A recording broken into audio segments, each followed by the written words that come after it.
Alright,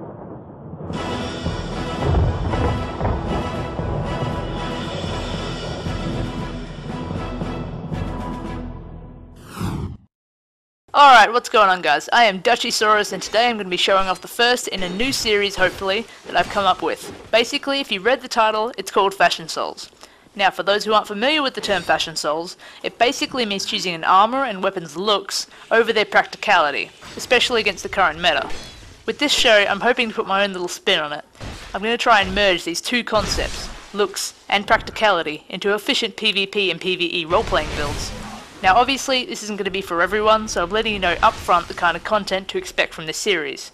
The reason I decided to do this, because a lot of the time people flock to the most efficient weapons and builds, which of course there is nothing wrong with, I'm just not a fan of it personally, and I'm hoping to inspire people into trying new things with their builds. A lot of people are already setting their own trends in the cosplay scene, and one example off the top of my head would probably be Mayhem. If you haven't seen their work, I highly suggest you follow the link in the description below to have a little look. Now that I've eased you into it, let's get started.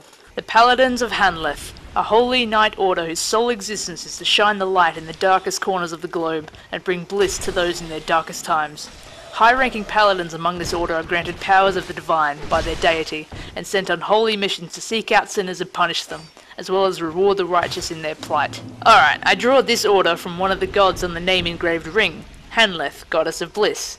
The word bliss is derived from the word bless or blessed, and blessed usually means to be made holy. I don't think I need to draw the line between white magics and holy power, and this is where I draw the inspiration. Alright, onto the build. The basic premise of this build is focus on buffing one's defenses as well as attack and be able to defend against soul sorceries and black magic extremely well. For the rings I use a Southern Ritual Band +2, which helps me equip more attunement slots for the cost of one ring slot, Dark Quartz Ring +2, which helps me defend against dark magic even better, Royal Soldier's Ring +2, and the Third Dragon Ring, both of which help keep my vitality down while letting me wear the armor I want to wear, with a fast roll. In my take of the Paladin, I used the full Hide Knight set, as well as two of the Hide Knight weapons, the Grand Lance and the Sword. Fortunately, I didn't have to look too far for armor and weapons for the Paladin, as I believe these ones suit very well. However, this makes the build seem a little uninspired. The build also uses a magic-infused King's Mirror with a massive 98% damage reduction for magic. Another weapon that could be used primarily is the Mace of the Insolent. With its ability to cast miracles and general paladin look, it could quite effectively reduce weight, so it really comes down to personal preference. Alright, the miracles for this build. As a holy white knight, it makes sense that we focus on using white magics or miracles. In my case, I use miracles that have godly visual effect on them, or anything along those lines. Primarily though, I use Sacred Oath, Great Magic Barrier, Replenishment and Sunlight Blade as my buffing miracles, along with Great Heal and at times Emit Force. I could have used any of the lightning spells such as Lightning Spears, Blinding Bolt, Heavenly Thunder, all of which follow a paladin theme.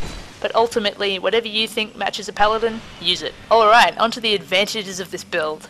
The defense on this build, once buffed, is absolutely amazing.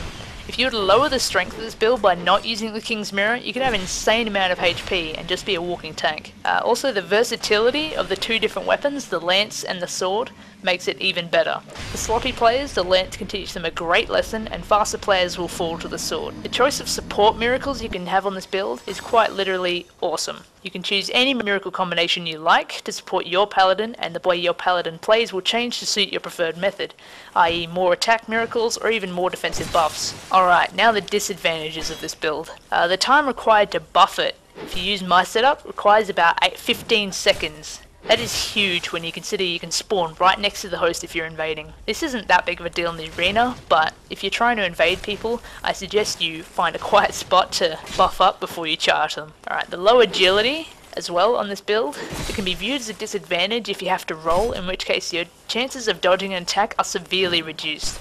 However, the King's Mirror's elemental defense coupled with Great Magic Barrier make it so you really never have to dodge any spells. Another disadvantage is the low HP. This is only my example of the Paladin, because I wanted to use the King's Mirror. I didn't get to use the Paladin's defenses to the absolute fullest, although it did certainly help in reducing the damage from spells. Anywho, thanks for sticking with me through that. That is my analysis on the Paladin build type, so feel free to go create some Paladins, my brothers and sisters in light. On a side note, I have one full set of Hide Knight armor to give away on the Xbox 360. If you're New Game Plus and within soul level range of 125, leave your gamertag in the comments of the video on YouTube, and I'll give it off as a first in, first served basis. Thanks for your time, and feel free to send me requests for the next episode in the comments, either on YouTube or I'm going to post this on the Fextra Life forums as well. So if you're on there, leave a message there and I'll see what I can do. For example, if you thought it was too long, if I didn't cover everything, pretty much anything, any suggestions you have, I will try to bend myself with. For those who are interested, I will be uploading another video most likely on Friday, which will more or less follow the lines of my first video. If you didn't get a chance to see that, click here. Thanks for watching everyone, see you next time.